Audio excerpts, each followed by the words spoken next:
Alright, so I wanted to do a quick video on these, grounding a water service. So as you can see, it's a water service.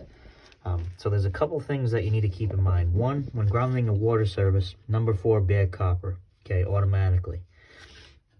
Second thing is you got to use an approved listed clamp to clamp onto these pipes. You can't just use like a, I don't even know what the hell you would use, or like some sort of C-clamp or something. But anyways, you have to use a listed clamp. So I got 2 listed clamps.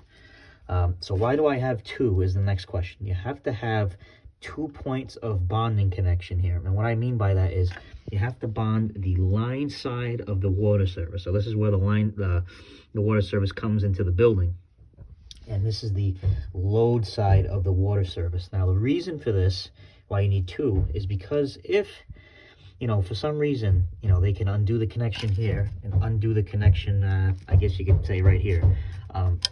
If you only bond this point here, when they pull this water service out, you just lost your whole ground to the whole building.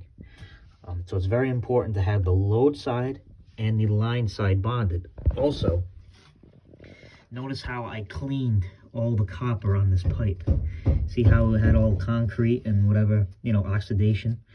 I cleaned all of that. I scraped all of the concrete off, and I also sanded it down a little bit and then wiped it down with a nice cloth to get a good grounding connection.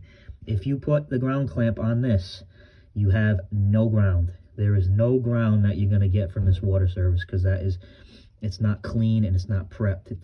It's junk. So that's the next thing. And the final thing you want to do is, see how I have this big loop? I have a nice big loop on this. And that you might say to yourself, well, that's kind of a waste of number 4, isn't it? Well, no, it's not. Because what happens is when they go to change this meter out and you don't have a nice big loop here, you just screwed the guy. Because now he's got no room to work. So what he's going to end up doing is, if you leave this too tight, if you leave this ground wire too tight right up against here, which a lot of guys do, he's going to pull this ground right off here. And I guarantee he will, because he's going to say, I can't work like this. I got to pull this ground off. Then you lose the whole grounding service for your main electrical service, okay?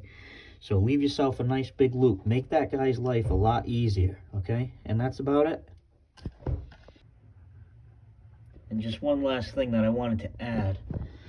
On these set screws here, what I like to do is I like to put a little bit of no-locks on there, just a little bit. And why do I do that? Because this is a very wet and damp environment, and I want to keep this connection here a very good connection. So that's what I do, just a little bit though, not too much.